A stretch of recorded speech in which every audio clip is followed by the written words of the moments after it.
She was just another recruit when she arrived at Camp Reynolds. All blonde hair and manicured nails. The drill sergeants took one look and assigned her the nickname that would follow her for weeks. Barbie Doll. Morgan didn't react. She didn't protest. And then everything changed. Someone noticed her hands during assembly. Someone else remembered her application scores. What began as routine hazing evolved into something unprecedented. A challenge, not a dismissal. From what corner of the world are you watching this story unfold today? Before we jump back in, tell us where you're tuning in from. And if this story touches you, make sure you're subscribed. Because tomorrow I've saved something extra special for you. The firing range echoed with sharp cracks as recruits lined up shoulder to shoulder, squinting against the morning sun. Morgan stood at the end of the line, her posture perfect despite the weight of scrutiny from both sides. The rifle in her hands wasn't standard issue. It was older, worn at the edges where hundreds of hands before hers had gripped the same surface during similar trials. The metal felt cool against her palms, familiar in a way that surprised even her. Sergeant Daniels paced behind the line, his boots leaving precise impressions in the dirt. Remember, recruits, a soldier who can't maintain their weapon is a liability, not an asset. His voice carried across the range without effort, each syllable clear, despite the occasional gunfire in the distance. When he reached Morgan, he paused, arms crossed over his chest. His shadow fell across her station like a judgment.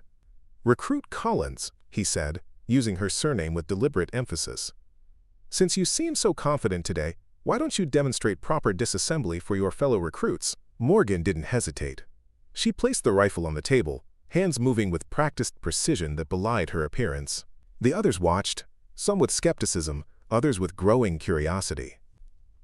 Her fingers worked methodically, removing the magazine, clearing the chamber, releasing the charging handle, each component separated from the whole with quiet efficiency. Sergeant Daniels didn't speak as she worked. His expression remained neutral, but his eyes narrowed slightly as Morgan continued without pause, without reference to the manual that sat unopened at the corner of her station. When the rifle lay completely disassembled, 23 individual parts arranged in perfect order across the mat, she stood at attention. 12 seconds under standard time, Sergeant," she said, eyes forward. A murmur rippled through the line of recruits. Someone whispered something that made another laugh. Sergeant Daniels silenced them with a glance. "Reassemble it," he ordered. Morgan's hands moved again, this time in reverse. Pin to spring. Spring to housing, each piece finding its proper place with the same quiet confidence. When she finished, she performed a function check, the metallic clicks satisfying and definitive. 8 seconds under standard time, Sergeant." Daniels nodded once, then moved on without comment. The message was clear to everyone watching. Morgan Collins might look like a recruitment poster, but her hands spoke a different language entirely. Preparing and narrating this story took us a lot of time, so if you are enjoying it, subscribe to our channel. It means a lot to us. Now back to the story. Later, in the mess hall, the nickname evolved. It started as a whisper at the end of one table, spread to another, and finally reached Morgan as she sat alone with her tray. Barbie Gunsmith. It wasn't respect yet, but it was the beginning of something other than dismissal. Recruit Tanner, a broad-shouldered former linebacker with hands like sledgehammers, dropped onto the bench across from her. "Where'd you learn to handle weapons like that, Collins?" Morgan chewed methodically before answering. "My grandfather's garage. He was a gunsmith for 35 years.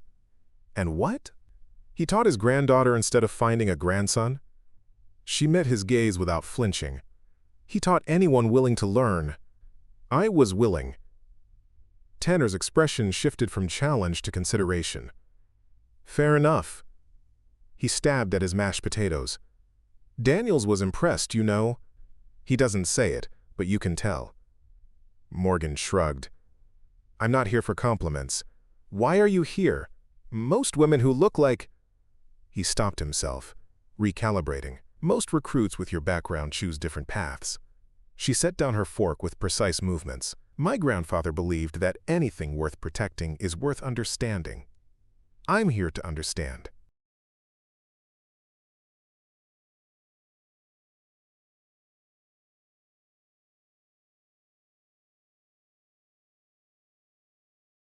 The conversation might have ended there, but Recruit Chen slid onto the bench beside Tanner, her tray clattering against the metal table. "Collins, rumor has it you could field strip that rifle in your sleep."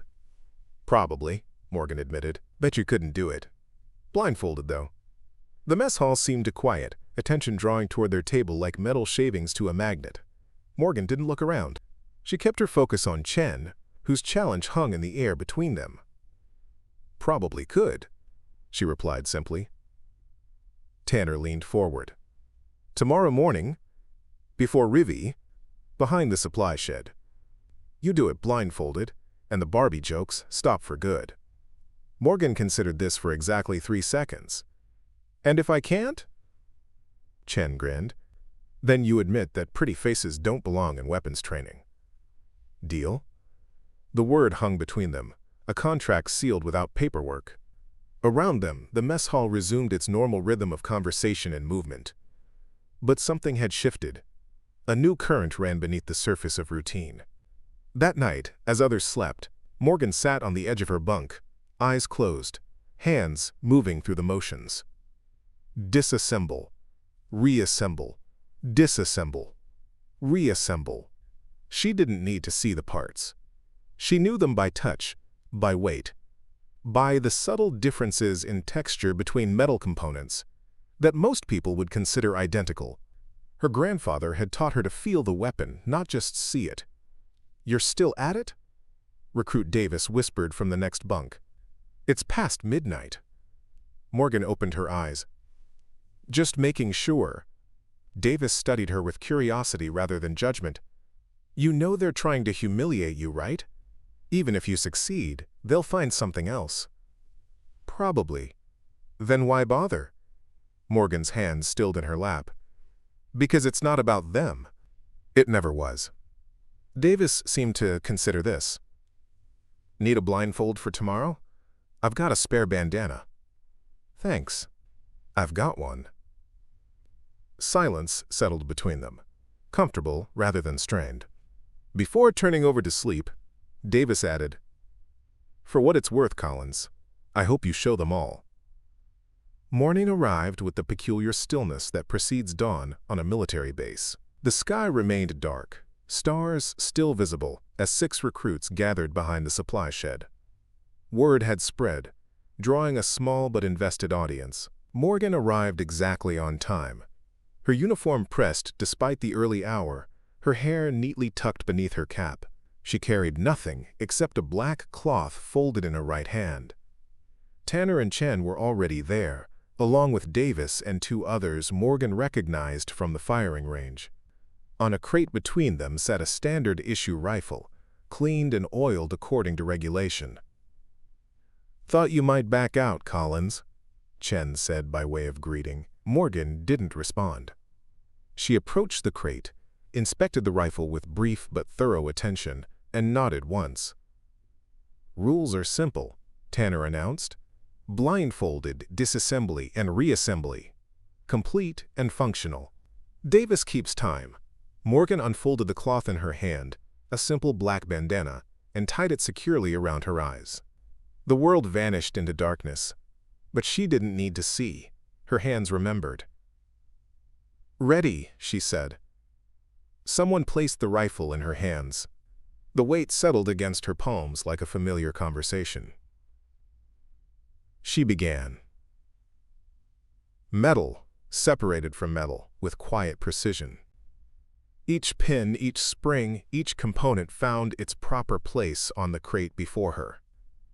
Her fingers moved without hesitation, following pathways established through hundreds of hours of practice. In the darkness behind the blindfold, Morgan saw her grandfather's workshop, smelled the oil and metal shavings, heard his patient voice guiding her through the process for the first time. "Hold each piece like it matters," he'd told her, "because someday it might." The final component came free. Morgan arranged it in its place, then stood with hands at her sides. "Phase 1 complete," Davis announced, her voice betraying nothing of her thoughts. "Reassembly begins now." Morgan reached forward, fingers finding the first piece exactly where she had placed it. From there, the process. 4 minutes. "12 seconds total," she reported. "Both phases under standard time." Morgan handed the reassembled rifle to Tanner, who accepted it with newfound respect evident in his expression. He checked it himself, finding nothing out of place. "Damn, Collins," he said finally. "Where'd you really learn to do that?" She met his gaze directly. "I told you." "My grandfather's garage." Chen shook her head slowly. "No one gets that good just hanging around a garage." Morgan considered her response carefully. These weren't her friends yet, but they were her squad. What she said next would matter. "My grandfather was Force Recon. 2 tours in Desert Storm, 1 in Somalia. When he came home, he opened a repair shop, specializing in military and police equipment." She paused. "He believed that understanding your tools was the difference between living and dying. So every summer from age 12, I apprenticed with him. 8 hours a day, 6 days a week." The story hung between them, not as excuse or explanation, but simply as fact. Morgan didn't elaborate further. She didn't need to. Tanner nodded slowly. "Guess Barbie Gunsmith isn't just for show." "Guess not." The group dispersed as the base began to wake around them, recruits hurrying back to their respective duties before the morning roll call. Only Davis lingered, falling into step beside Morgan as they headed toward the barracks. "You know, this changes things," she said quietly. Morgan glanced sideways. "How so?" "They'll expect more now, not less." "Good," Morgan replied. "So do I." The next 2 weeks passed in a blur of training exercises, classroom sessions, and physical drills. Morgan noticed subtle changes in how the other recruits interacted with her. The dismissive glances had evolved into something closer to curiosity. When teams formed for tactical exercises, she was no longer chosen last. Small adjustments, but significant ones. Sergeant Daniels, however, remained inscrutable. He pushed her just as hard as the others, offered no special treatment, no acknowledgement of her skills beyond what was required by protocol. Morgan preferred it that way. She hadn't come here for accolades. Then came the day of the Advanced Weapons Assessment, a comprehensive evaluation that combined speed, accuracy, and technical knowledge. Recruits rotated through stations, demonstrating proficiency with various firearms and equipment. Morgan moved through each challenge with the same quiet focus she brought to everything else. At the final station, Sergeant Hayes waited with a table covered by a tarp. His weathered face revealed nothing as Morgan approached and saluted. "Recruit Collins," he acknowledged. "Your task is different." He pulled back the tarp to reveal 5 different rifles, each partially disassembled and mixed together. Parts from an M4 lay tangled with components from an M14, a Remington 700, an M249 saw, and what appeared to be a vintage M1 Garand. "Identify, separate, and reassemble," Hayes instructed. "You have 30 minutes. Morgan surveyed the chaos of metal before her. This wasn't standard protocol. This was a test designed specifically for her. She glanced at Hayes, whose expression remained neutral. 29 minutes. 50 seconds. Recruit. She began without further hesitation, her hands moving methodically through the jumble of parts. Each component told its own story: the newer machining of the M4, the heavier construction of the saw, the distinctive feed system of the Garand. She sorted first, creating 5 distinct groupings on the table. As she worked, she became aware of a growing audience. Other recruits, having completed their assessments, gathered at a respectful distance. Among them stood Sergeant Daniels, arms crossed, watching with unreadable intensity. Morgan didn't allow herself to be distracted. Her focus narrowed to the task at hand, fingers identifying, sorting, connecting. The M4 took shape first, followed by the Remington, then the M14. The SA required more attention due to its complexity, while the Garand, with its unique en-bloc clip system, demanded patience. She completed the final function check on the Garand with 4, but this time, the nickname carried something other than mockery. It carried acknowledgement.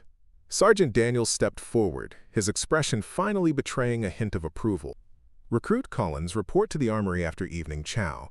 We have a special project that requires your expertise. Morgan saluted. Yes, Sergeant. As the crowd dispersed and the day continued, Davis fell into step beside her once more. Special project, huh? Sounds like you've made an impression. Morgan adjusted her cap. Just doing what I came to do. And what exactly is that? Still trying to understand, like you said before? Morgan paused, considering the question with genuine reflection.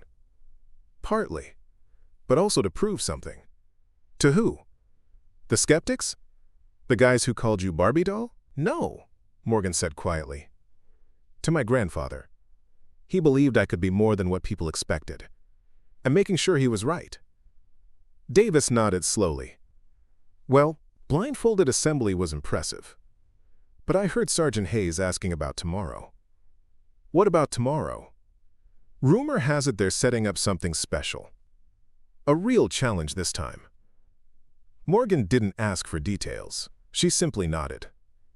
Then, I'll be ready. That evening, as directed, she reported to the armory. The heavy metal door stood ajar, light spilling out into the growing darkness. Inside, Sergeant Daniels waited alongside Master Sergeant Reeves, the base's chief armorer. On the workbench before them lay 3 rifles in various states of disrepair. Collins, Daniels greeted her. Master Sergeant Reeves has a situation that matches your particular skill set. Reeves, a compact man with hands that showed decades of weapons work, gestured toward the bench. 3 problem children, all functioning improperly despite standard maintenance. We've replaced obvious parts, checked tolerances, followed the manual. Nothing works. Morgan approached, examining each rifle with careful attention. What symptoms? First one jams every 3rd round. Second one has trigger issues. Sometimes fires on release instead of pull. Third one has extraction problems. Leaves casings in the chamber. She nodded, already seeing potential issues. Permission to disassemble for inspection, Master Sergeant? Granted. That's why you're here. For the next 3 hours, Morgan worked in near silence, occasionally asking for a specific tool or clarification. Her hands moved with the same certainty they had shown on the range, but now with added deliberation. This wasn't about speed. This was diagnosis, troubleshooting, problem-solving. She found the issue with the first rifle almost immediately, a nearly invisible burr on the feed ramp, causing cartridges to catch at a specific angle. The second problem proved more challenging. A worn disconnector that passed visual inspection but failed under pressure testing. The third rifle concealed its flaw well, a slightly bent extractor claw, the damage so subtle it would escape notice during standard maintenance. As she reassembled the final rifle, Reeves nodded with satisfaction. Your grandfather taught you well. Morgan looked up sharply. You knew him? Thomas Collins? The gunsmith of Camp Lejeune? Everyone in my generation knew him or knew of him. Reeves smiled slightly. He fixed more impossible problems than anyone I've ever met. The revelation settled around her like a mantle. Her grandfather's legacy extended further than she had realized, creating a context for her own presence here that she hadn't anticipated. He never mentioned being famous, she said quietly. He wouldn't. Tom wasn't about recognition, he was about reliability. Reeves ran a hand over the now-repaired rifle. Just like these need to be. Just like you are. Daniels, who had observed the entire process without comment, finally spoke. Collins, tomorrow morning 0500, report to the advanced range. Bring what you learned today. Yes, Sergeant. As she left the armory, the night air cool against her face, Morgan felt a shift in her understanding of her own journey. She had come here to prove something, yes, but perhaps also to continue something, a tradition, a standard, a way of approaching the world that valued function over appearance, substance over surface. The next morning arrived with a heavy fog that clung to the ground, shrouding the training facility in gray mystery. Morgan reported as ordered, finding not only Sergeant. Today is different, Collins. These officers are here to observe a demonstration we've arranged based on your unique capabilities. She maintained her composure despite the unexpected audience. "What demonstration, Sergeant?" He gestured toward a table covered with a tarp. "We've prepared a challenge. 5 different rifles, all standard issue but each with a specific malfunction. You will diagnose and correct each malfunction while blindfolded, using only touch to identify the problems." Morgan blinked, the only indication of her surprise.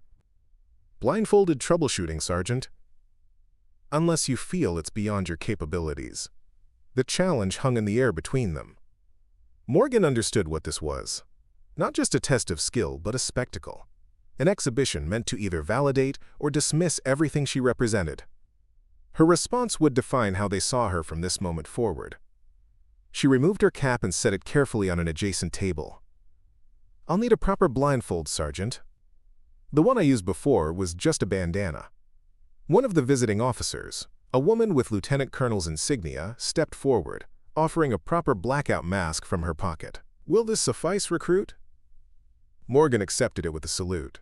"Yes, ma'am, thank you." The rifles were revealed as Morgan secured the mask over her eyes. Darkness enveloped her, but her hands remained steady as they guided her to the first station. Fingers moved methodically over the weapon, identifying it as an M4 carbine before beginning the disassembly process. Unlike the previous challenges, this one demanded more than mechanical memory. Each malfunction presented a puzzle that required diagnosis through touch alone. A bent gas tube, a misaligned sear, a worn extractor spring, a buffer assembly installed backward, and finally, a defective magazine follower causing feeding issues.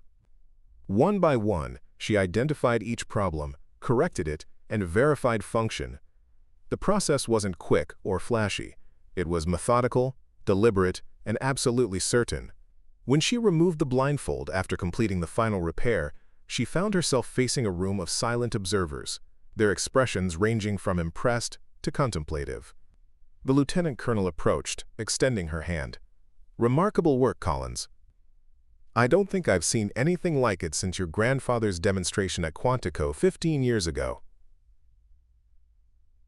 Morgan accepted the handshake, processing this new connection with surprise. "You knew my grandfather too, ma'am?"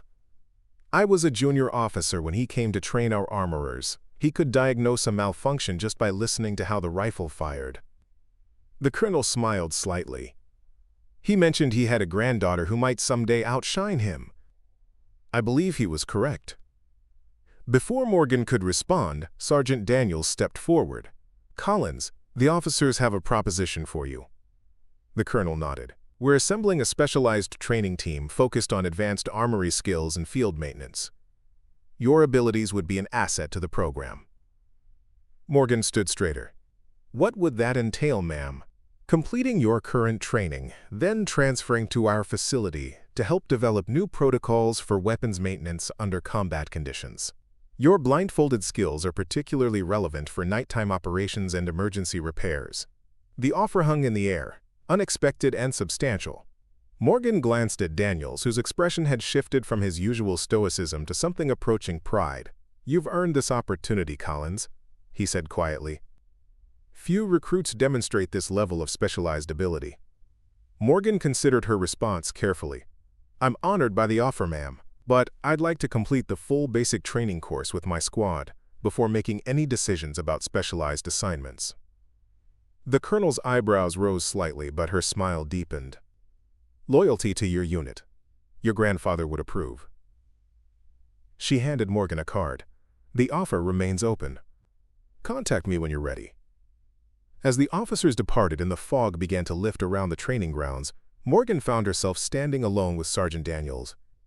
The silence between them felt different now, not evaluative but contemplative. "You could have taken that assignment immediately," he observed. "Most would have." Daniels studied her with new understanding. "Your squad is fortunate to have you, Collins. Even the ones who called you Barbie Doll. Especially them, Sergeant. They taught me something important." "What's that?" Morgan smiled slightly, the first real smile she had allowed herself since arriving at Camp Reynolds. "That appearances create expectations.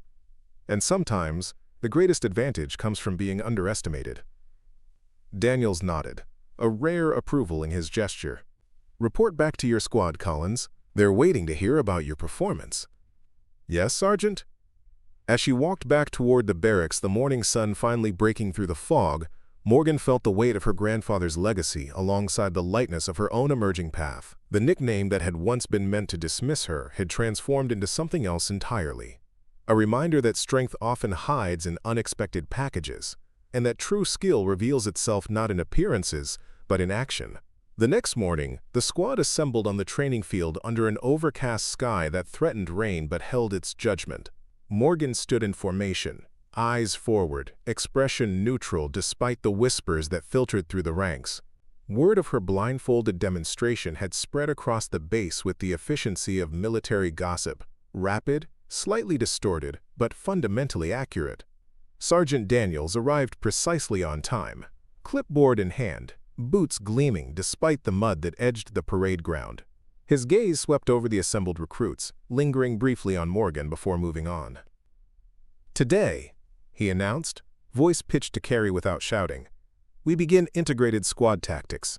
You will operate as a unit, succeed as a unit, or fail as a unit." He consulted his clipboard. Squad leaders as follows: Alpha Team, recruit Tanner. Bravo Team, recruit Collins. A ripple of surprise moved through the formation. Squad leaders were typically chosen based on previous military experience or natural command presence, not specialized technical skills. Morgan maintained her composure, but Tanner glanced sideways at her with a mixture of competition and newfound respect. "Report to the tactical classroom in 15 minutes. Dismissed." As the formation broke, recruits clustered into their newly designated teams. Morgan found herself at the center of Bravo Team, 5 recruits including Davis, Chen, and 2 others she knew less well, Rodriguez and Jackson. The dynamic was immediately different. Where once there had been skepticism, now there was expectation. "So Barbie Gunsmith is our leader," Chen said, but the edge that had once sharpened her words had dulled into something closer to acceptance. "Guess we're the technical squad." Morgan adjusted her uniform with precise movements. "We're whatever we need to be to complete the mission. Just like any other squad." Davis nodded, always the most openly supportive.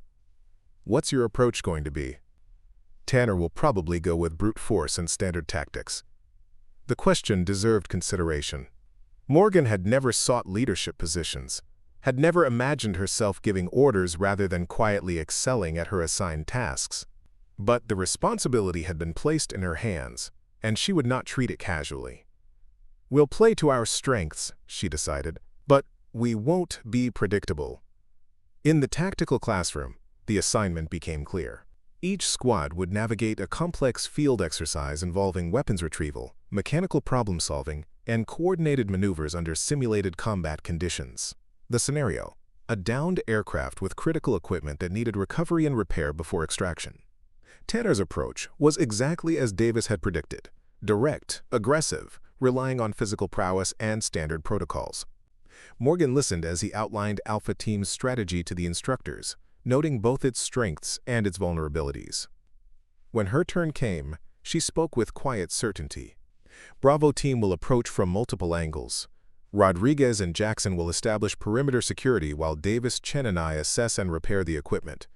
We'll maintain communication through predetermined signals rather than radio, since the scenario indicates possible electronic countermeasures." Sergeant Daniels raised, "We won't move it, Sergeant. We'll repair it in place, then extract only the essential components. Less weight, faster movement." The instructors exchanged glances. This wasn't the standard response, but it wasn't wrong either. One of them made a note on his tablet before nodding. "Alpha Team deploys at 0900, Bravo at 0930. Prepare your squads." Outside, Morgan gathered her team in a tight circle. This isn't about outperforming Alpha, it's about completing the mission effectively. We each have skills they don't. Use them.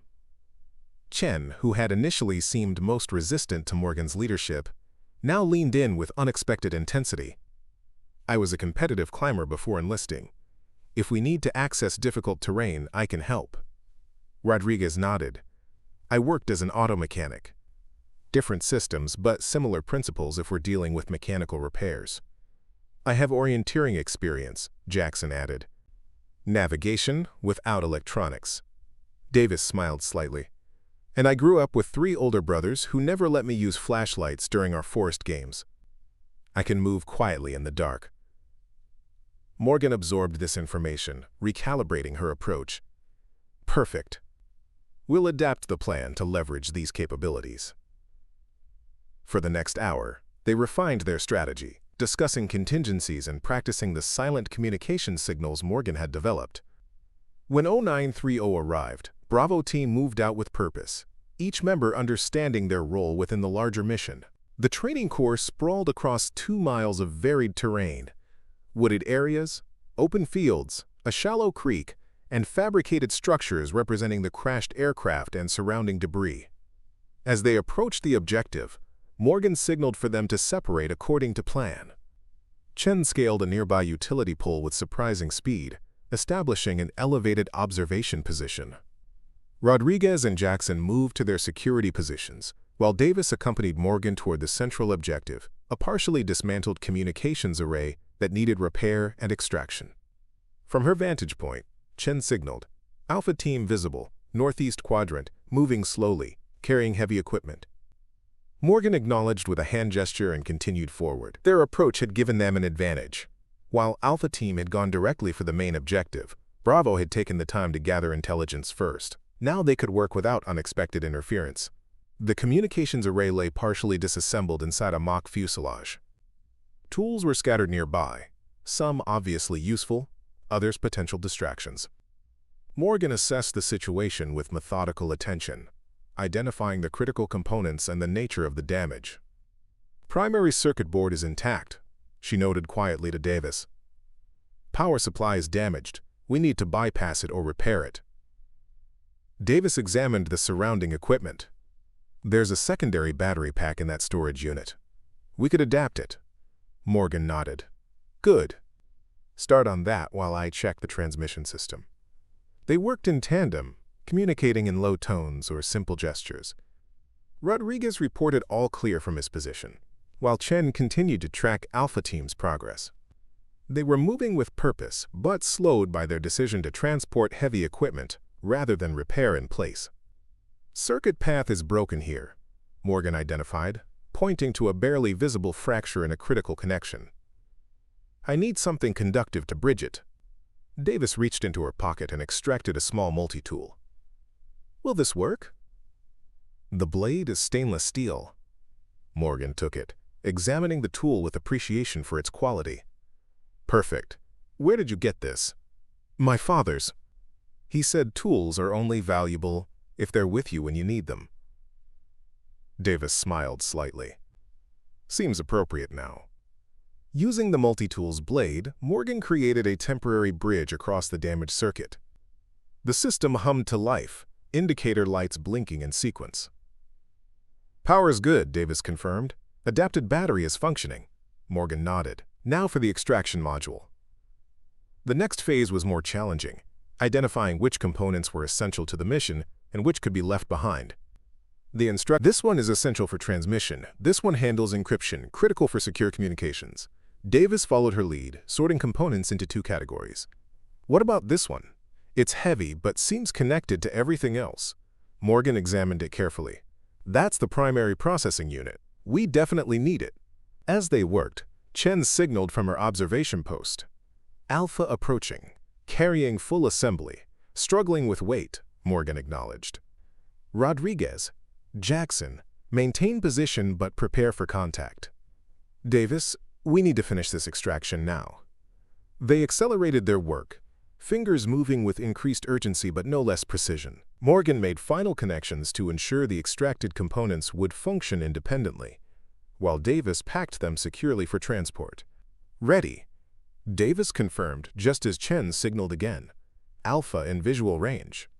Tanner's team emerged from the tree line, 4 recruits struggling with a complete communications unit while Tanner himself provided security.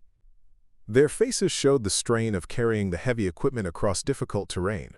He spotted Morgan's team immediately, his expression shifting from determination to confusion as he registered their different approach. "Collins? Where's your equipment?"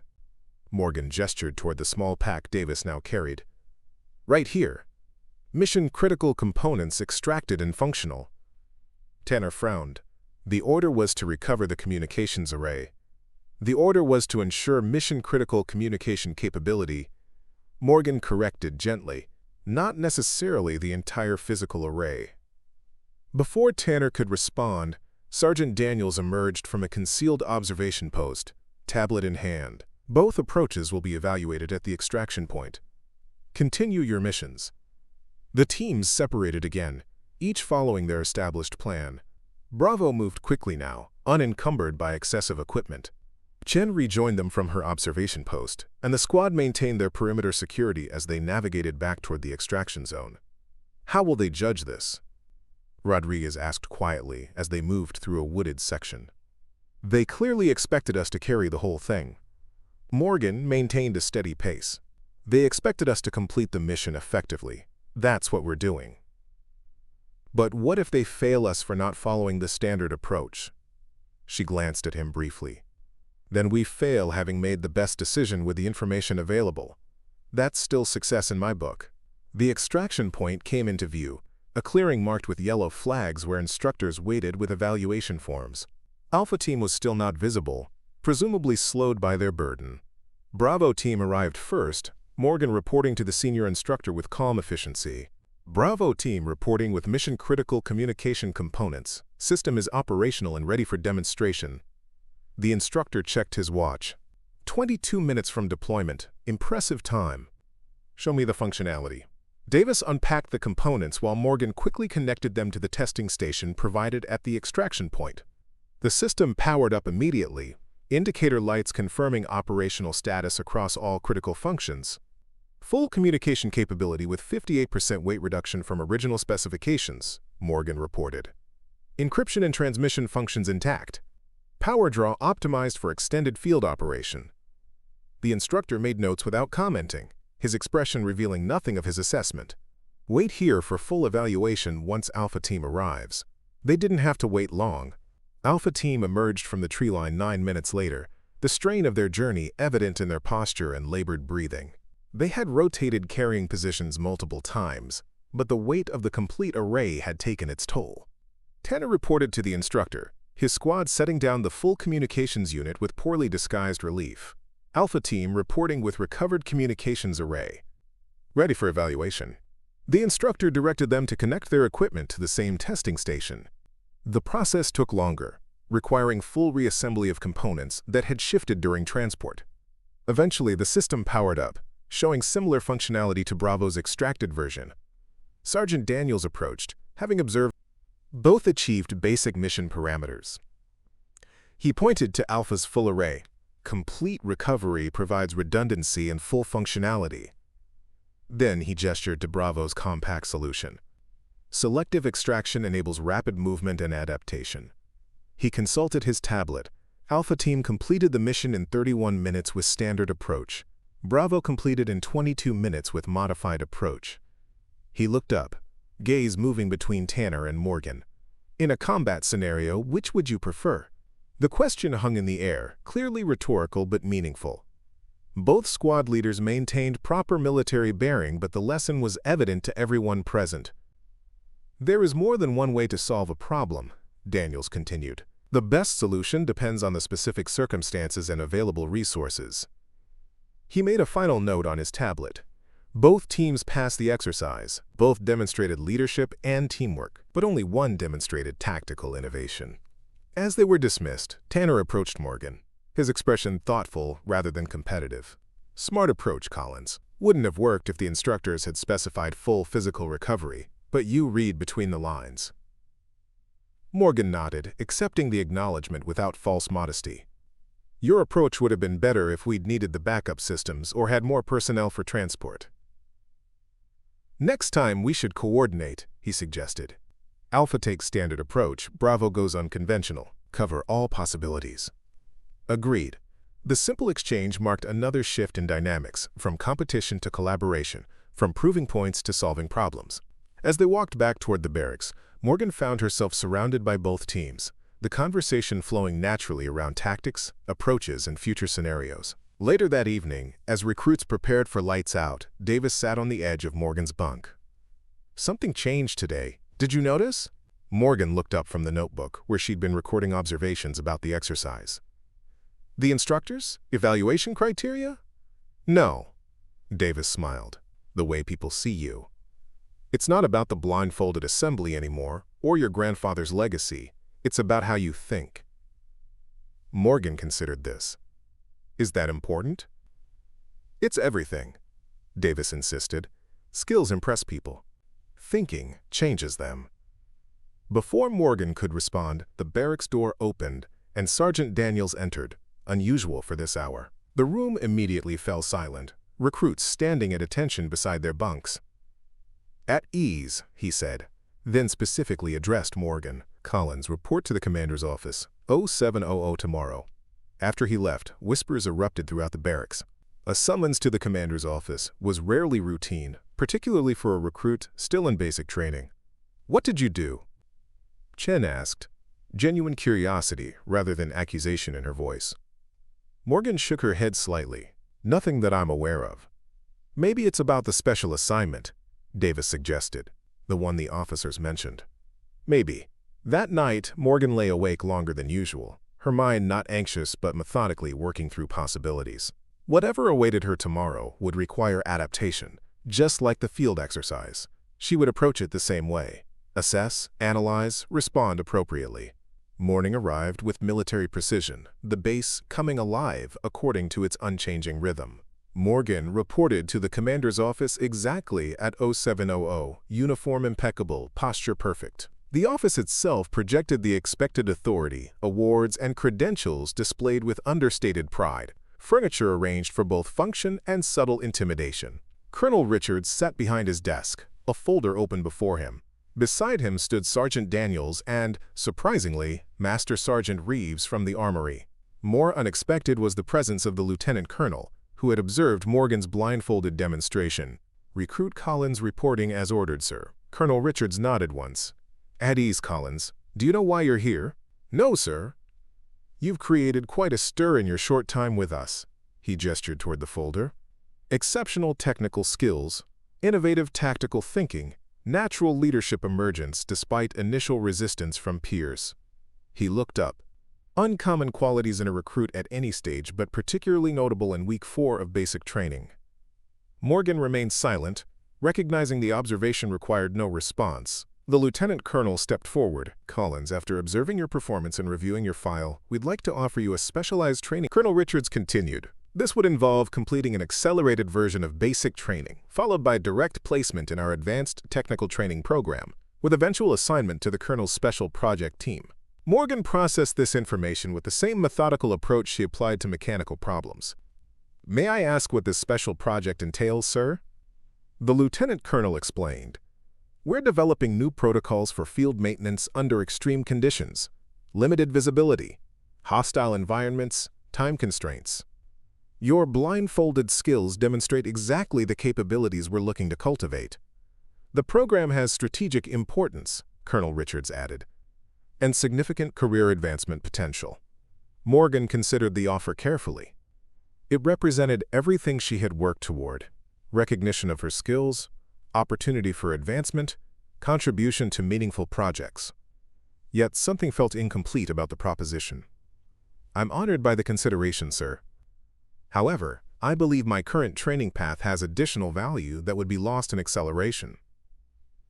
Sergeant Daniels raised an eyebrow slightly, the only indication of his surprise at her response. Explain, Colonel Richards requested, leaning forward. Morgan chose her words with precision. Technical skills function best within comprehensive understanding, sir. My squad is teaching me perspectives I wouldn't gain in specialized training. Leadership emerges from mutual respect and shared challenges, not just demonstrated competence. You believe you have more to learn from basic training?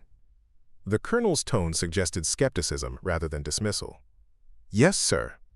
Not just technical lessons, but human ones. Master Sergeant Reeves, who had remained silent until now, chuckled softly. Sounds exactly like something your grandfather would say, Collins. The lieutenant colonel studied Morgan with renewed interest. Most recruits would jump at this opportunity. With respect, ma'am, I didn't enlist to advance quickly. I enlisted to contribute effectively. Right now, That means completing standard training with my squad." A moment of silence followed as the officers exchanged glances. Colonel Richards finally nodded, closing the folder before him.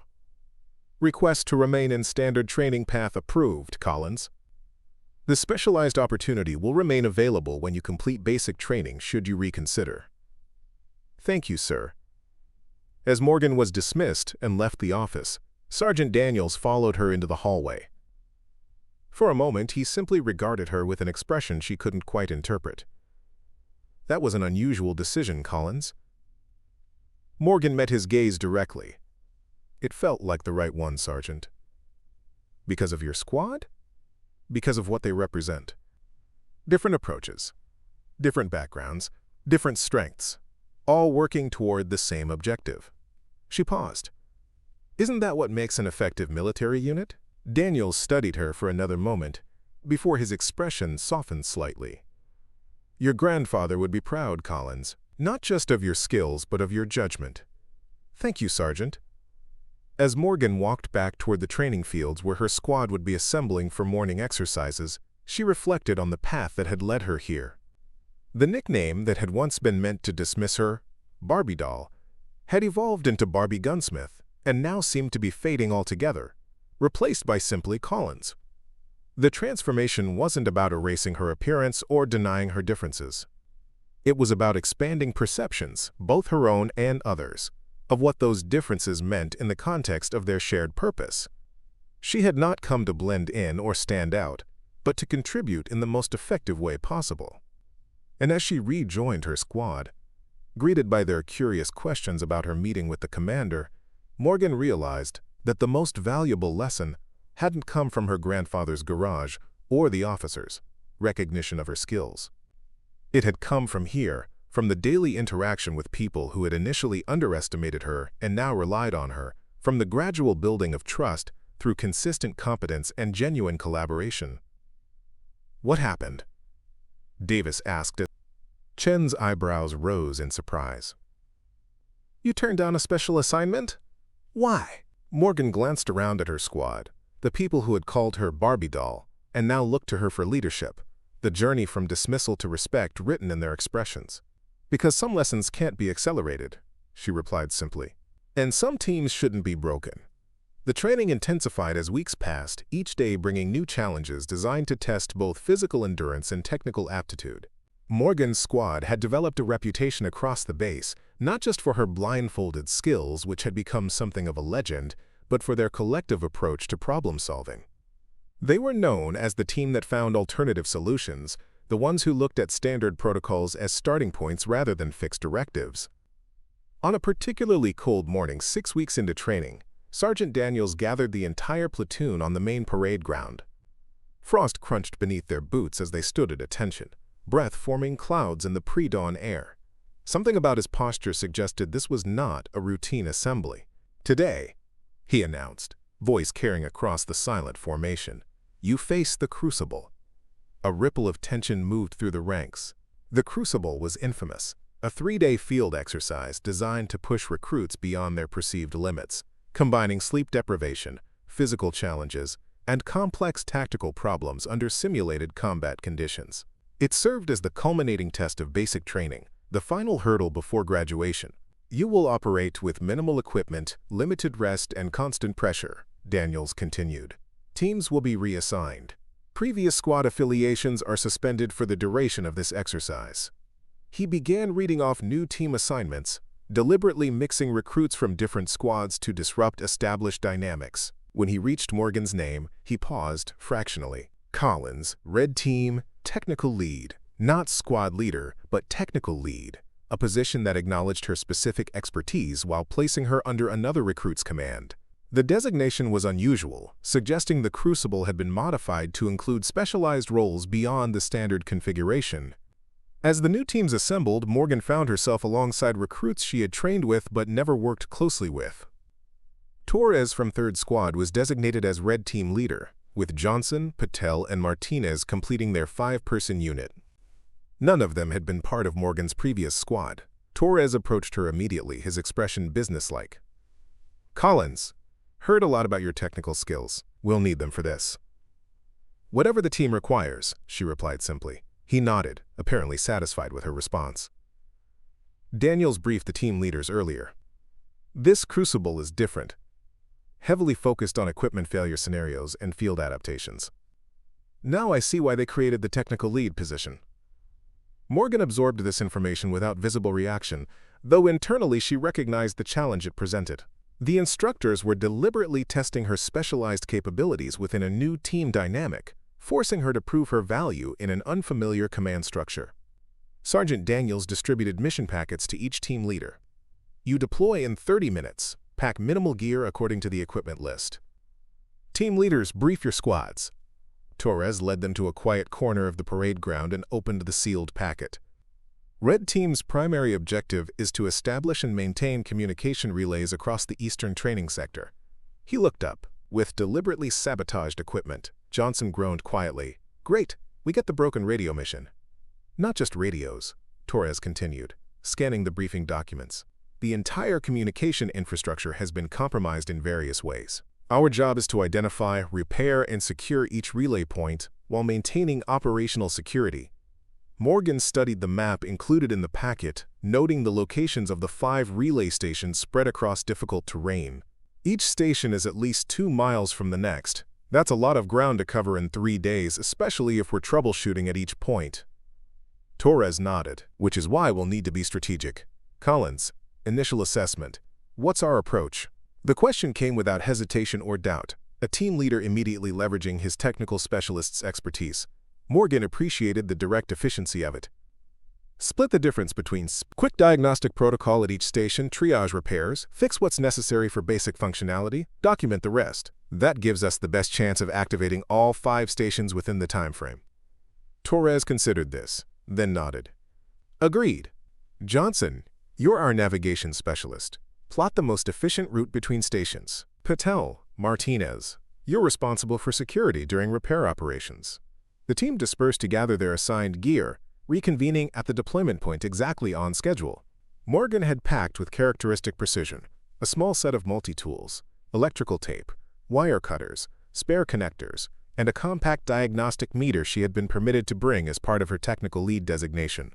Sergeant Daniels inspected each team's equipment before deployment, paying particular attention to Red Team's loadout. He examined Morgan's tool selection without comment, then addressed Torres. "Your team has the most technically demanding objective. Success requires more than just Collins's skills. It requires all of you supporting her ability to implement them." Torres nodded. "Understood, Sergeant." Deploy. The 5 teams moved out in different directions, each facing unique challenges designed to test specific capabilities. Red Team headed east, Johnson leading them through the pre-dawn darkness with confident navigation despite the deliberate absence of GPS assistance. "First relay station should be approximately 3 miles ahead," he reported quietly. "Elevation increases gradually for the first 2 miles, then drops sharply as we approach the target." Morgan used the hiking time to mentally review potential sabotage scenarios. Standard communication equipment could fail in dozens of ways: power supply issues, damaged circuit boards, compromised antennas, software corruption. The Crucible designers would likely implement multiple failure types to test comprehensive troubleshooting. The sun had barely crested the horizon when they reached the first relay station, a small shelter partially concealed by natural terrain features. Torres signaled for Patel and Martinez to establish a security perimeter while he accompanied Morgan and Johnson inside. The equipment configuration was immediately suspicious. Components had been rearranged from standard positions, cables reconnected in non-standard patterns, and several access panels left conspicuously open. It was almost too obvious. "Assessment?" Torres asked, watching as Morgan surveyed the scene. "This is misdirection," she replied, eyes narrowing. "The visible issues are meant to distract from the actual problem." She gestured toward the chaotic arrangement. "No instructor would make it this obvious unless it was meant to waste our time." "Almost finished," Morgan reported, making final connections. "Basic functionality restored. Range will be limited, but the relay will function." Outside, Johnson called in. "Green Team is requesting assistance. They have an injured team member." Torres considered this information. The instructors would never introduce a genuine medical emergency into the Crucible. This is likely a test scenario. possibly a diversion tactic. Morgan completed the relay activation. Station 3 online. Limited capability but functional. Torres made his decision. We'll offer limited assistance while maintaining our mission integrity. Johnson, inform Green Team we can provide basic aid, but must continue our objective. The encounter with Green Team proved educational. They were indeed executing a different mission with its own challenges, and the injured member was part of their scenario. The teams exchanged minimal information before continuing their separate paths, each recognizing that while cooperation had value, mission focus remained paramount. As daylight began to fade, Red Team reached their fourth objective. Fatigue had deepened, the combined effects of physical exertion and mental concentration taking their toll. Morgan felt it in her fingers as she worked, the usual precision slightly dulled by exhaustion. The fourth relay presented a hybrid challenge, both hardware and software issues compounded by environmental factors. Rain had begun to fall, seeping through the shelter's compromised roof and threatening the exposed equipment. We need to address the environmental threat first, Morgan decided, directing Patel to help her create improvised weather protection from their limited supplies. Torres and Martinez secured the perimeter while Johnson assisted with basic repairs. The team worked together with increasing fluidity, anticipating needs and adapting to challenges without explicit direction. Morgan found herself receiving help. "This is the most complex station yet," she acknowledged as they approached the 2-hour mark on repairs. "But we're still moving faster than initial estimates." Torres nodded. "Because we're functioning as a cohesive unit now." He gestured toward their collective work. "This isn't just you fixing things while we watch. We're all contributing." The observation struck Morgan as significant. Despite her specialized designation, the team had evolved beyond simply facilitating her expertise. They had incorporated it into a broader capability, each member adapting their own skills to complement hers, rather than simply deferring to her knowledge. When the fourth relay finally came online, the satisfaction was collective. Even through exhaustion, they recognized their growing efficiency as a team. Night had fully descended by the time they established their minimal camp, just enough shelter to allow brief rest periods while maintaining security rotations. The instructors had deliberately limited their sleep opportunities, part of the Crucible's design to test performance under extreme fatigue. During her brief rest period, Morgan found herself unable to fully sleep despite exhaustion. Her mind continued processing the day's challenges, anticipating the final relay station and considering potential scenarios. When Torres sat beside her during a rotation change, she welcomed the distraction. "Can't sleep?" he asked quietly. "Reviewing the pattern," she replied. Each station presented a different class of problem, increasing in complexity. The final station will likely combine all previous elements plus something new. Torres nodded. "That's the Crucible design. Cumulative challenges that test whether you've learned from each previous stage." He paused. "But there's usually a twist at the end, something unexpected." Morgan considered this. "What kind of twist?" "In my previous training exercises, it often involved changing the mission parameters at the last minute. New objectives, reduced timeframes, unexpected obstacles. That would be consistent with the progressive pattern." She agreed. Torres studied her for a moment. "You know, when they assigned you to my team as technical lead, I had concerns." "Because of my reputation?" "Because specialized skills don't always translate to team environments. Some technical experts can solve problems, but can't integrate with unit dynamics." He smiled slightly. "You're not what I expected, Collins." "Neither is this team," she admitted. "I'm used to people either dismissing my abilities or becoming overly dependent on them. This group has done neither. That's the real test of the Crucible, not whether you can display your strengths, but whether you can incorporate them into collective capability." Torres stood, preparing to resume his security rotation. "Get some rest. Tomorrow will demand everything we have left." Dawn arrived with new challenges. A weather front had moved in overnight, bringing steady rain and reduced visibility. The team broke camp efficiently, despite stiff muscles and minimal rest, their movements now synchronized without need for explicit coordination. Johnson confirmed they're heading toward the final relay station, adjusting the route to account for likely water obstacles created by the rainfall.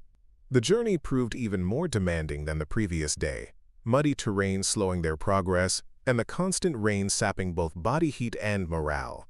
"More than that," Morgan replied, settling onto her bunk with the bone-deep exhaustion of the crucible finally catching up to her.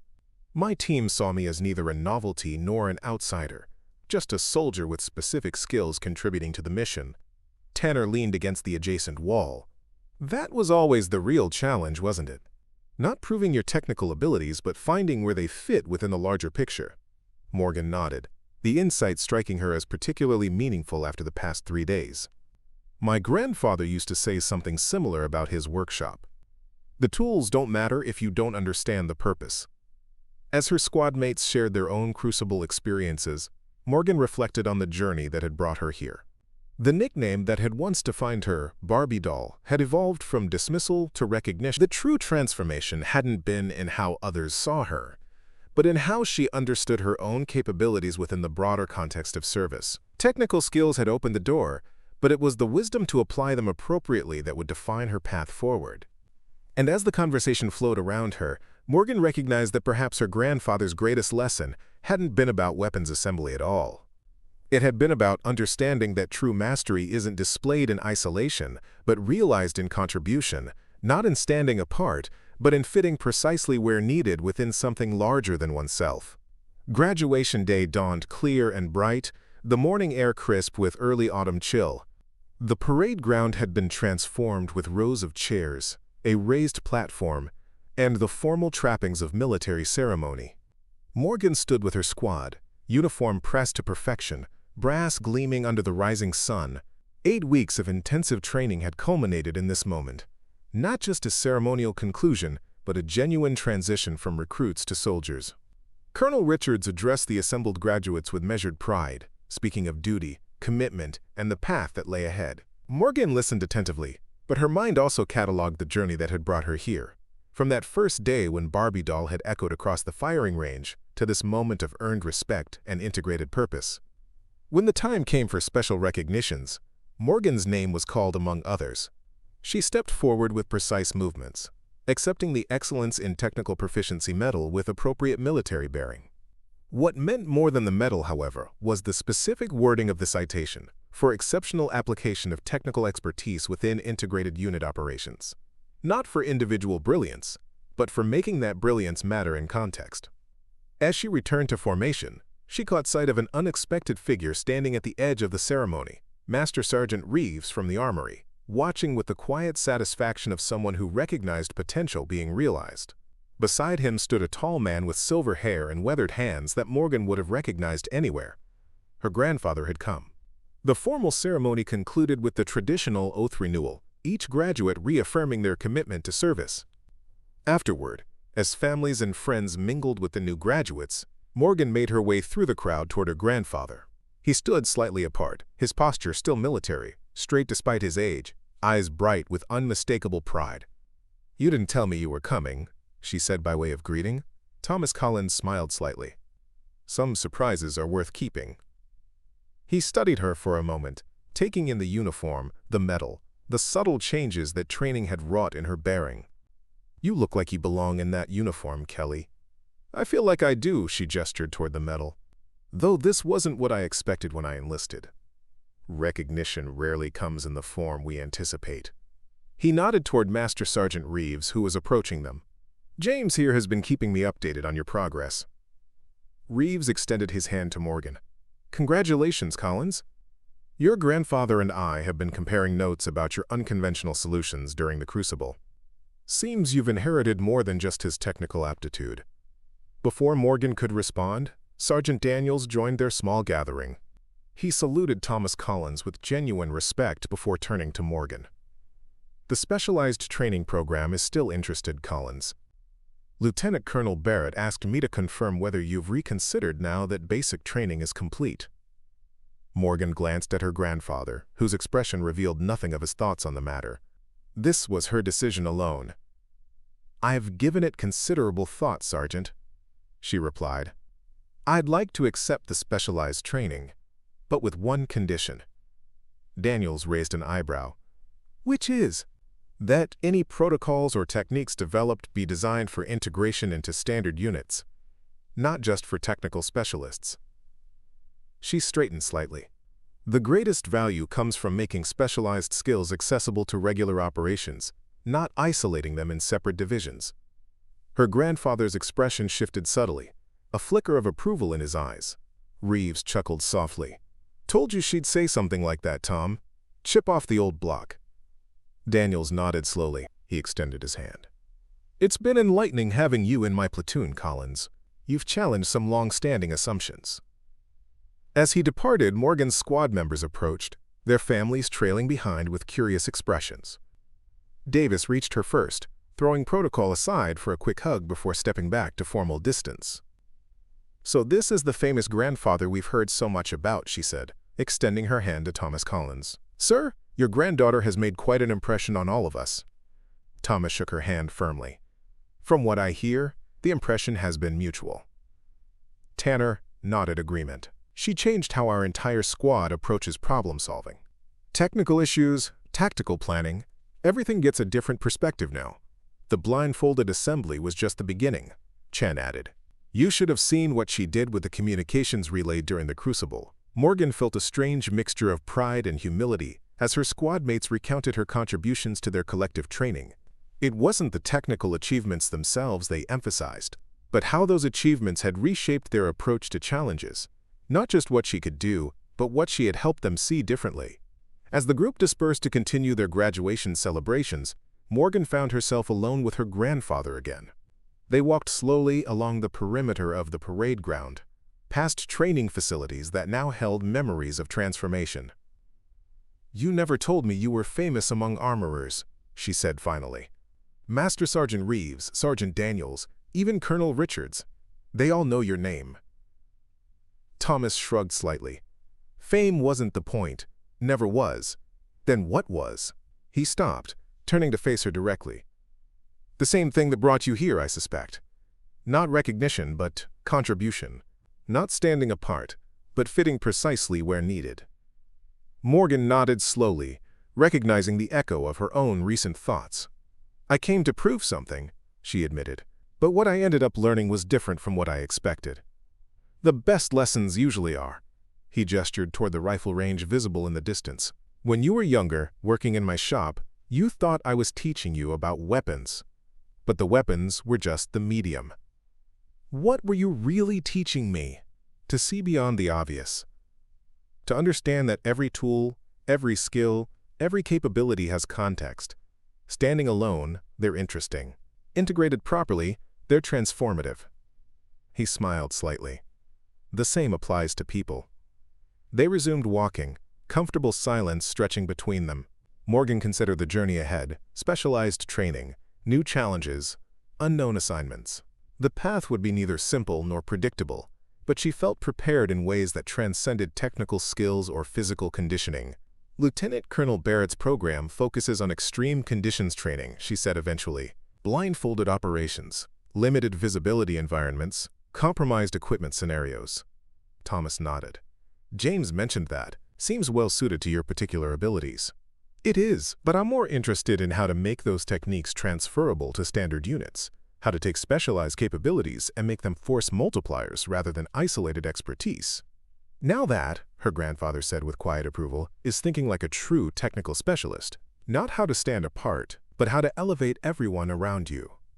As they completed their circuit of the parade ground, Morgan noticed Sergeant Daniels speaking with a group of new recruits just arriving for the next training cycle.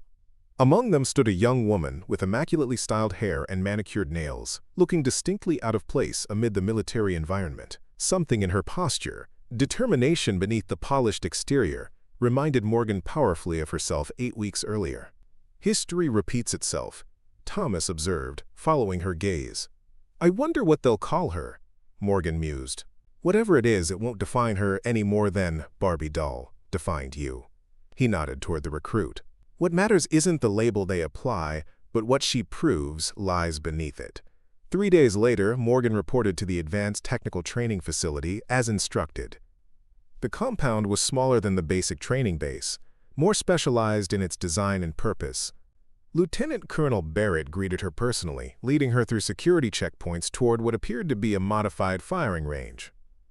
"Your condition was noted and accepted, Collins," Barrett informed her as they walked. In fact, it aligned perfectly with the program's evolved objectives. We're not looking to create technical islands, but to develop protocols that enhance standard operations through specialized knowledge. "That's good to hear, ma'am," Barrett gestured toward the range ahead. "Your first assignment combines assessment and instruction. We have a squad from the regular training pipeline that needs accelerated technical proficiency. You'll be working with them on blindfolded operations concepts." Morgan followed her gaze and recognized the squad immediately. Bravo team from her Crucible exercise, including Torres as squad leader. They stood at attention on the range, equipment prepared for what appeared to be an advanced weapons maintenance exercise. "They specifically requested you as their technical instructor," Barrett added with subtle satisfaction. "Apparently your collaborative approach during the Crucible made quite an impression." As Morgan approached the squad, Torres stepped forward with a formal salute that barely masked his genuine respect. "Specialist Collins, Bravo team reporting for technical integration training as ordered. At ease, Sergeant Torres." She surveyed the assembled squad, noting their attentive posture and ready equipment. "I understand you've been selected for advanced technical certification." "Yes, ma'am. The entire squad qualified based on our Crucible performance. Command believes we demonstrated exceptional potential for technical integration within tactical operations." Morgan nodded, already assessing the training approach that would best serve this particular group. "We'll be developing protocols for maintenance and repair under compromised conditions, limited visibility, restricted movement, communication constraints. The objective isn't to make you all technical specialists, but to ensure you can maintain critical functionality under any circumstances." The squad responded with focused attention, their expressions revealing neither skepticism nor uncertainty, only readiness to learn. Morgan recognized the transformation their attitude represented.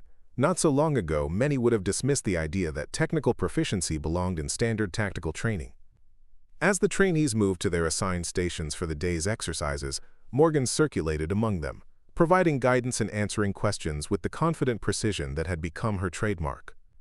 The respect in their expressions had nothing to do with appearance or preconceptions. It was earned through demonstrated expertise and practical relevance. During a brief break, Colonel Richards approached her. "The program has exceeded expectations, Collins. Command is implementing these protocols across multiple training pipelines based on the results you've achieved here." "Thank you, sir. The integrated approach has proven more effective than we initially anticipated," Richards nodded. "Which validates your original condition for accepting the assignment. Integration rather than isolation has multiplied the impact significantly." He gestured toward the trainees, who were discussing technical concepts with enthusiasm that transcended their diverse backgrounds. "You've created something that will outlast any individual contribution, a methodology that bridges traditional divisions." As training resumed, Morgan guided the class through a complex scenario involving blindfolded equipment repair under simulated combat conditions. The exercise demonstrated how far the protocols had evolved, from her individual demonstrations during basic training to a comprehensive system applicable across diverse operational contexts. When the day concluded, Morgan remained behind to review the training results and prepare for the following session. The facility had grown quiet, most personnel having departed for the evening. As she organized her notes, she heard familiar footsteps approaching, the measured pace of her grandfather, who had begun serving as a consulting advisor to the program 3 months earlier. Thomas Collins entered without ceremony, carrying a worn folder containing historical technical diagrams that had proven unexpectedly relevant to current protocol development. "Productive session today," he observed, setting the folder on her desk. "The trainees are integrating the concepts faster than previous groups." "The selection process has improved," Morgan replied. "We're identifying candidates with both technical aptitude and collaborative mindset. The combination makes a significant difference." He nodded, settling into a chair across from her. "Integration has always been the challenge. Technical specialists tend toward isolation, tactical operators toward practical shortcuts. Finding the balance between precision and practicality requires both."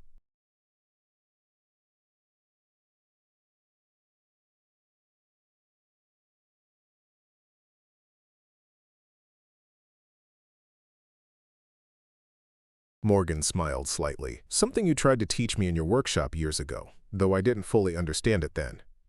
Understanding comes with application. He gestured toward the training facility around them. What you've built here goes beyond what I imagined possible. Not just technical training, but true capability integration across operational domains. I had good foundation to build upon. Thomas leaned forward slightly, his expression reflective. When you first enlisted, what was your primary motivation? Proving something to others or to yourself?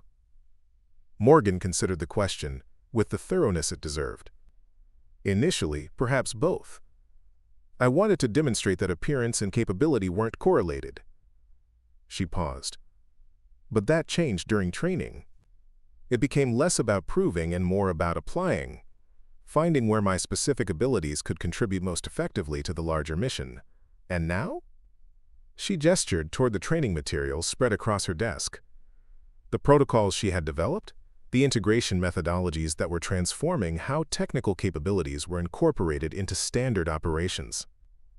Now it's about multiplication, ensuring that specialized knowledge doesn't remain isolated, that technical capabilities become operational advantages regardless of who applies them. She met his gaze directly. It's about building bridges rather than proving points. Thomas nodded with quiet approval. The best technical specialists I've known shared that perspective.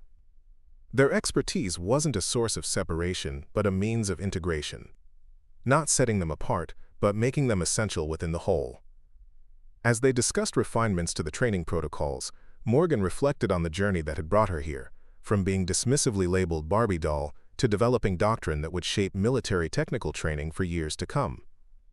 The transformation wasn't just in external perception, but in fundamental purpose.